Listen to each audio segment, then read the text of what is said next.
Hello and welcome to the RHBL Basics of Scoring course.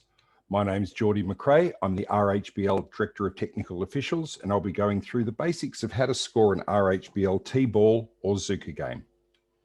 Just to confirm, this is a basics only guide relevant for the RHBL. Our target audience are first-time T-Ball and Zooka scorers. If you wish for more information or if you wish to be accredited as a scorer, please contact the New South Wales Scorers Association on the website on your screen at the moment. As a scorer, your key jobs are, surprisingly enough, to record how many runs scored during the game. You also need to be able to record how many outs, the start, the finish time, and sometimes you'll be asked to know who the next batter is coming up to the plate. As a scorer, you're meant to be independent. You're not there representing your team, you're there representing baseball. You're part of the team of the officials on the game, so it's you, your partner scorer, and the umpire on the field. It's okay to cheer for good play and for supporting all players, but it's not okay to coach your own child or be negative to any of the players or the officials during the game. Unlike senior baseball, in junior baseball, we encourage you, if you see a problem happening, to bring it to the coaches or the umpire's attention and avoid it before it happens. This could be something as simple as batting out of order, the wrong count, so the wrong number of strikes, or in the older grades, it could be where the pitcher is about to go over their pitching threshold or maybe start a new innings when they're actually not meant to be. So in junior baseball, we encourage you to help avoid the problem before it happens. The tools that you'll need. As a scorer, your most important tool is your scorebook. With that, you'll fill it in with pencil. And for the RHBL, you'll have a result sheet that needs to be completed at the end of the game. And one of the most important things you'll need to have is plenty of patience. As you start scoring, you can see on the right of your screen a completed scorebook. It does look quite daunting, but it really isn't that difficult once you get used to it. There's a couple of key details that we'll need you to fill in as soon as you get your scorebook and you arrive at the field. First thing is to write down the date. Make sure you have the date of the game on there. The players' names. Now, it's okay to have first names, but ideally it should be first name, last name in these boxes. So you can see here there were 7 batters for this game, and sometimes you'll have all 12. Sometimes, especially in COVID this year, you may have a minimum of 5. Here you can see a column started with UNI. That's for uniform number. Sometimes the uniforms have numbers and sometimes they don't. It's really great when they do. It makes it easier for you to know which batter is coming up next. On the right of your screen now, you'll see a scorebook that's been opened up completely. We normally don't work with it this way. We work with it folded over like you saw in the previous slide. We refer to innings as the top and the bottom of the innings. And on your scorebook, the top sheet is the away team and the bottom sheet is the home team. The top sheet, the away team always bats first. So this is where you'll be writing in the batting orders for the away team, and the home team, you'll be writing them down here. The result sheet. This is really important for the RHBL. It's also important in COVID times because it acts as our attendance register. The home team scorer is responsible for filling in the result sheet. However, it's done with the help of the away team scorer as well. It's really good to get these details in before the game starts, and hopefully you can then mark off when players are sitting off. So some of the key items in there we will discuss later on as we move into this presentation. Continuing on to your scorebook. With the playing positions, as mentioned before, you don't need to acknowledge them for T-Ball and Zooka because they do change every innings. Ask your umpire to tell you the start time so that you can write that down in your book. You may need to record, you will need to record this time, and also be the timekeeper if the umpire doesn't have a watch. Know the completion time for your grade. If you're doing T-Ball, the games are a 60-minute duration. The game will finish when the batter is in the box and completes their time at bat. This is called a hard finish, and with the batter in the box. How each half innings ends in T-Ball is either with 3 outs or when the 9th batter has completed their time at bat. We'll discuss that later on as well. In Zooka, the games are slightly longer. They're 1 hour and 15 minutes. Due to COVID this year, we are making all games finish at the designated finish time. So it would be the same as T-ball at 1 hour and 15 minutes. If there isn't a result, you finish when the batter finishes their time in the box, when they finish their at bat. When someone finishes their time at bat, two things have happened. Either they've got out, so they've struck out, or they've been put out at first, or they've reached the base they were going to, and no more play continues. In Zooka is the introduction of the 10-minute rule. Now, this is a rule across all grades from Zooka and above. It means that no new innings can start with less than 10 minutes to go. So for Zooka, that would be at 1 hour and 5 minutes. The home team finishes their at bat with the last out, the third out recorded. And if that happens with less than 10 minutes to go, the umpire will finish the game, and the game is early. So it's potentially that a Zooka game could finish at 1 hour and 5 minutes. Also across the association for Zooka and above, an innings finishes with 3 outs, or now with 5 runs that cross the plate. So they don't always have to get 3 outs. If it's a runaway innings and 5 runs score, you let the umpire know, and the innings will complete. Your scorebook. Your scorebook's the tool that you'll use the most often, and hopefully everyone will have one, and you've got one in front of you now, because we will be doing some practical examples as we move on in this presentation. In line with each batter, there's a pictogram of the diamond and of their time at bat. So at the top here is the innings, and here is the pictogram of the diamond. Where my laser pointer is now in the bottom corner, that's home plate. We go up to the side right here, that's first base, second base, third base, and then coming back home again. This center section is where we record the number of outs, or whether or not they've scored a run. And then down the bottom here between these two lines is the area we refer to as the tram tracks. We'll have more of that as we continue on. As you can see here, each row represents a batter. So this lineup, this scorebook has 12, which is the maximum number of batters we can have in the RHBL. You may have a minimum of 5 batters. 9 is what the standard requirement of players are for a field, but as I said, we can extend to 12, and in COVID, we can have a minimum of 5. When you're scoring the time at bat, you need to note which batter comes up to make sure that you've got the correct batter. As the batter proceeds during their time at bat, we record what happens with each pitch down here in the tram tracks. If the batter swings at the pitch, we mark the letter S for a swinging strike. If the batter doesn't swing, but the umpire calls a strike, and this is for Zooka and above, we put a C in here for a called strike. And if the batter hits the ball and it goes foul and the umpire calls foul, we put an F here. So you can see this bat was a swinging strike, a called strike, and then a foul ball. If the batter hits the ball and reaches first base safely, we draw a diagonal line in the box representing that the runner's made it to first. So in this situation, the batter swung at the first one, had a called strike, and on the third pitch hit it and reached first safely. Please understand this is the very basics of scoring. You will have the opportunity through the New South Wales Scorers Association to extend where there's a little bit more information in there. But for RHBL and for most games, it's adequate just to put a diagonal line in there, recording that the runner's reached first. If the runner's hit a little bit better and the runner's managed to hit for 2 bases and arrives there safely, we mark it with 2 lines. Again, one from home plate to first base, and then from first base to second base. So we can clearly see what that batter's time at bat was. If the batter managed to hit the ball so hard that they can run around and get 3 bases or a triple, we record that as a line here from home plate to first, from first to second, and from second to third.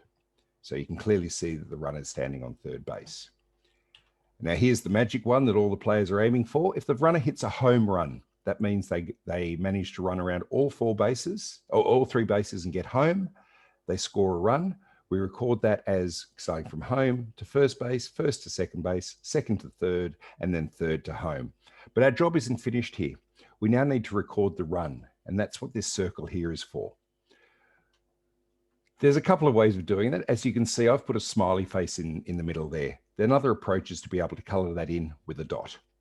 But going back to the smiley face, it's a good idea to ask each run, especially in the lower grades, and so that you make sure that their run scores, is to come up to the fence and come up and say, "Hi, I'm Geordie, and I've got home," obviously their name.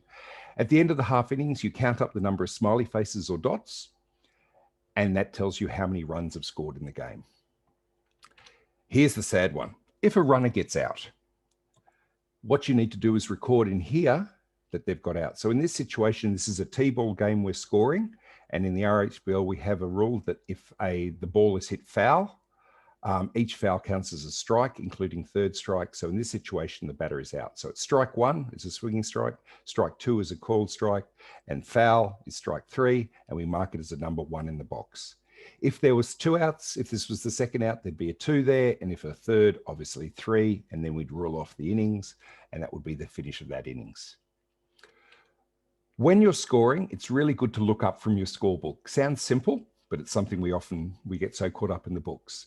It's to look down and check to see what you have in your book matches what's on the field.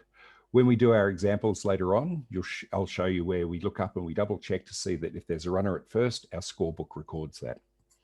In T-ball, if the coach doesn't announce it, let the umpire know when you have the 8th batter coming up to the tee, and also confirm to the umpire when the 9th batter comes up. The umpire then tells everyone 9th batter, last batter, and everyone knows what to expect. In Zooka and other grades, it's good to let the umpire know when the 4th run crosses the plate. So that way they can be aware that when the next run comes home, they can have the side away declaration. Sometimes you may also need to remind the umpire, the coach, and also the players that it's actually 3 outs. They can leave the field. What we're going to work on now is some practical examples. So hopefully you've got your scorebook there in front of you. Just turn to a blank page, grab a pencil, and we'll start scoring a couple of innings of T-ball. So as you can see here, I've got a schematic of the field.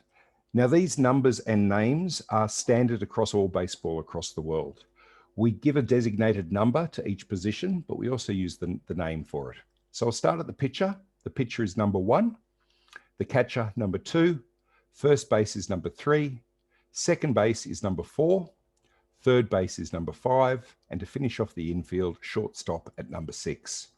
Then moving around the left field from left to right is the left field is number 7, center field number 8, and right field number 9. Now these terms you won't need to use in T-ball and Zooka, but it's good to get to know the numbers because in future, coaches will refer to positions and positional changes not as shortstop, but as 6. So if they move the fielder from second base to shortstop, they'll say 4 to 6, 6 to 4. It's a much easier and efficient way to describe the field. As you can see here over on the left, I've got my 6 players sitting on the bench beautifully. They all happen to have numbers. So we have number 15, number 22, number 5, 9, 13, and 2. Popping up now is my scorebook.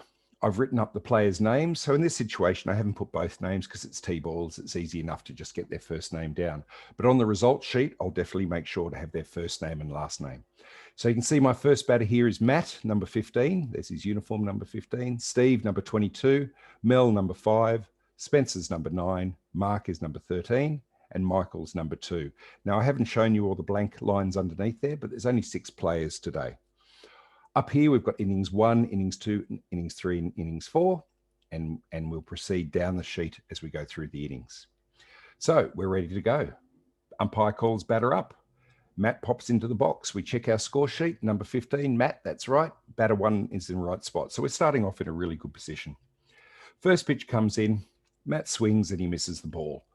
It might be hard to see if you're looking at this on an iPhone or something smaller, but here you can see I've put an S here in Matt in the tram tracks to record his first pitch was a swinging strike. Next pitch, umpire says play. Matt swings and misses, another, strike 2. So the umpire will say 2 strikes. We check our scorebook. Yep, we've got 2 strikes written there. Next pitch, Matt hits it into the field for a single, and Matt reaches first safely. So because Matt's reached first safety, we need to mark that into our scorebook. So over here in this quadrant of the scorebook, we'll draw a diagonal line and it'll look something like that. So looking up, we can see we've got Matt as a runner at 1 and our scorebook reproduces that as a runner at 1. Next batter up is Steve, number 22. He comes up. Yep, he's the right batter. Fantastic. First pitch comes in. Steve hits it foul. And there we are. We mark it in the scorebook as a foul. Next pitch, Steve swings over the top of it, misses it, strike. So we write that in our scorebook as a big letter S. Okay, next pitch comes in. Steve hits it hard, comes in, tried to be fielded by the shortstop. Shortstop can't make the play. Steve's running across. Steve reaches first. But you'll also notice that Matt's been advanced. Matt has to run. He's called a forced runner because Steve, as the batter, has now become a runner. He gets the legal right to first, so Matt has to advance to second. So we record Steve's advance in the scorebook as a diagonal one in there, but Matt's also advanced. So we mark him with a diagonal line there. So our scorebook now shows a runner at 1 and a runner at 2. So far, so good. It won't happen as quickly as this in the game, but as you can imagine, the players need to come up. So you've got plenty of time to look through this and talk to your partner, your scoring partner, to make sure you guys have got the same thing. Next batter comes up to the plate. It's number 5. Yep, Mel. And we check there. First pitch comes in. Mel swings and misses. Strike 1. Next pitch comes in. Mel hits it hard. And it's a good hit. This one goes, the infielders don't make an attempt, and it goes right out into the outfield. So the umpires called this a 2-base hit. So Mel's running around, the runners are advancing, and they all advance 2 bases. So everyone's advanced, the ball's come in, Matt's come across the plate and scored a run. But first we need to score the batter runner. So Mel advanced 2 bases. So we've got 2 bases there in the box for Mel. Now Steve's also advanced 2 bases and Matt's advanced. And so Steve's advanced 2 bases. So Steve's sitting at 3rd. So our scorebook says Mel at 2, Steve at 3. Now Matt's very patiently waited at the screen and he's come up and said, "Hi, I'm Matt and I've got home." So we mark it into our scorebook. And there it is up there. There's our smiley face, or fill it in as a dot. So all in all, everything matches what we've got. We've got 1 runner home. Matt's sitting there back on the bench over here. Steve's sitting at 3rd, which we can see there and see it in our scorebook. And Mel's there at 2nd base, and we can see Mel sitting there at 2nd. Next batter coming up, number 9, Spencer. Fantastic. So batting order's going right. Our dugout coach has done a good job and got everyone in their order. So Spencer comes up, sees and swings and misses at the first pitch. Oh, swings and hits the first pitch. Fantastic. So Spencer advances to 1st, Mel advances to 3rd, and Steve comes home. So we'll draw this up into the scorebook here. Spencer's advanced 1, Mel's advanced to 3rd, and then Steve here has then come home. Steve comes up to the fence. "Hi, I'm Steve, and I've got home." Bang, we colour in his little smiley face. Everyone's happy. Next batter comes up. It's Mark. Mark's ready to go. First pitch comes in. Mark swings and misses. Strike 1. Next pitch, Mark's very excited, swings really hard out of his shoes, misses the ball. Strike 2. Next pitch comes in. Mark swings, hits the ball foul. And because we're playing T-ball, unfortunately for Mark, that's strike 3. Mark is out. And we mark that by putting a number 1 in the circle where we would have scored a run. So we know that we've got 1 out, 2 runs have scored, runner at 3rd, and a runner at 1st, which is exactly what is happening on our field. Next batter comes up. It's Michael. Michael's ready to go. Michael comes, hits the first pitch comes in, swing and a miss. A swing and a hit, and it goes foul. Next pitch comes in. Michael hits as hard as he can. It goes over the head of the shortstop, past over the infielder, the outfielder. The outfielder has to turn and chase. So the umpire has valued this as a 3-base hit or an in-the-park home run. Now, as we've seen, Michael's run around to 2nd base. Mel's come home and touched home plate and waited to the side. Michael's still running through 2nd. Michael extends all the way around to 3rd, and you can see Spencer's come home as well. So we mark that up in our scorebook as Michael has got his triple, 1, 2, 3. Mel has come home, 1, and then Spencer. So Mel's come home, we've marked Mel in there. "Hi, I'm Mel and I've got home." Spencer is marked around there. "Hi, I'm Spencer and I've got home." Bang. And we got Spencer marked up in there. So we got 1, 2, 3, 4 runs, a runner at 3rd, correct, and 1 out. Now, if you can see now, we're at the bottom of the order. We now need to start a new innings, but we've only got this 1 column here. Most of your books go up to 10 innings. We never play that many in T-ball. So what we will do here is we'll actually make a note. So these guys sit off. We'll make a note that the next batter up is Matt, but we're going to record him here next to it. So we're going to mark off that 2 and change it into a 1. So we now know the innings has gone down there and continued with Matt in the box here. Matt comes up, and just for convenience, we see him swing 3 times and strike out. So it's 3 strikes, Matt's out. So what do we need to do? We need to mark in that box here that he's the second out. And there's the number 2 in there. Okay, so Steve comes up to bat now. Steve comes up and Steve swings on the first pitch. But the other swings at the first pitch, and he advances and gets to first straight away. And then Michael has come home. So we score that up here. Steve is a 1, Michael as the diagonal to come home, and then hi, I'm Michael and I've come home. Now what we've noticed here is we've gone 1, 2, 3, 4, 5, 6, 7, 8. Steve was the 8th batter. So we get the umpire's attention and go, Steve was the 8th batter. The batter coming up now is number 13. And we go, wait up everybody. It's not Mark's turn. Mark should be here. The next batter up should be Mel. So we make sure that we correct that error, and then Mel comes up to bat. Let the umpire know that this is the last batter. So Mel comes up, swings on the first pitch, swings on the first pitch, strike, and then hits the next one and advances to first base. So we mark Mel up. Oh, Mel's hit a double, my mistake. And Mel's advanced all the way to second. So now the play's finished. We mark in that Mel advanced 2 and that we advance Steve to third base. So this is how the innings finished, because she was the 9th out. This is what we call ruling off. So we put a diagonal line through the box here where the next batter was, and put a line across into the next column to know that that's going to be the next innings.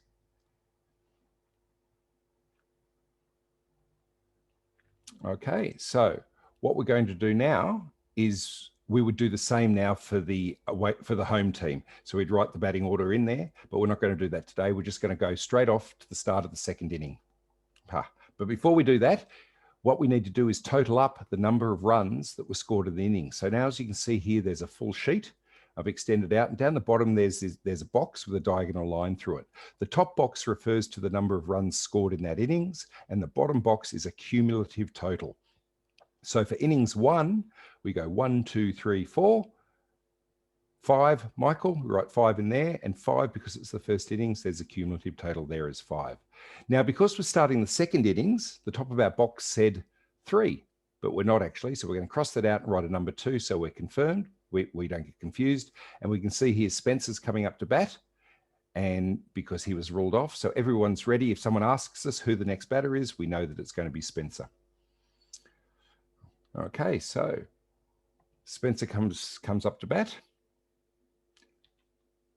And for expediency, we're just going to go through. Spencer has his bat. Unfortunately, 3 strikes.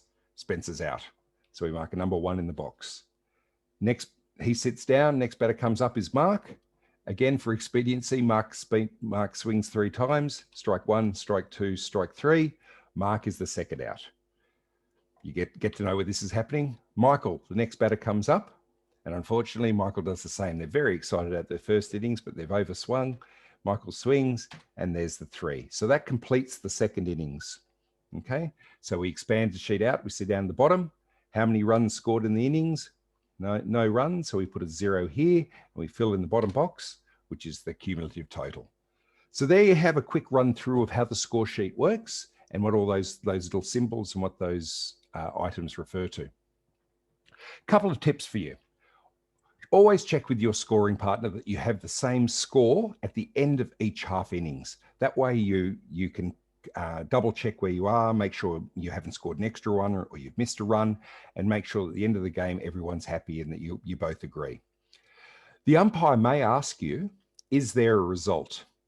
What this means is the home team in front? So this might happen, especially in the 10-minute rule. When the home team gets in front, that they don't need to keep playing. They've already won. It doesn't matter if they win by 1 run or 5 runs. They've already run by a run. They don't need to start the next innings. So if the answer is yes, the umpire can complete the game. The umpire shouldn't really know the score. It's best that they don't. You just need to let them know, no, we don't have a result, or yes, we do have a result. Okay, what to do at the end of the game. A T-ball game, as we discussed before, finishes at 60 minutes when the batter in the box completes their time at bat. If the home team is behind and the innings hasn't completed, so it's a 10-minute rule or it's 60 minutes, so they haven't had a chance to have their either 9 batters or 3 outs, the score reverts to the last complete innings. What that means is the innings where the home team has batted all 9 players in T-ball or has had 3 outs or 5 runs across the plate to complete the innings normally as they would in Zooka and above. Clearly, the team that has the highest number of runs is the winner. Okay, a Zooka game finishes with, this is just referring what we've done before. The umpire's decision of when the 10-minute rule kicks in, or it may be with your help if you've got a score, if you're keeping time. Now the result sheet. Now this must be filled in at the end of the game by the home team scorer, but it's definitely it's done with the help of the away team. The information, all the information must be filled in, and it must be filled in pen. Okay, so I'm going to show you now a result sheet that's been completed. So starting at the top, we've got round 3. We've got the date the game was played, what competition it was Zooka's. The away team was the Dodgers, the home team were the Yankees, and we played in the Yankee Stadium. As you can see here, there were 10 players in the team. So what you had to note was each innings, which player sat off in which innings. Same here, there were 10 players here for the Yankees. And as you can see, 1 player has sat off each innings. Now, this is a pre-COVID form. So you can see here, the coaches have actually signed it. We're not requiring the coaches to sign it this season.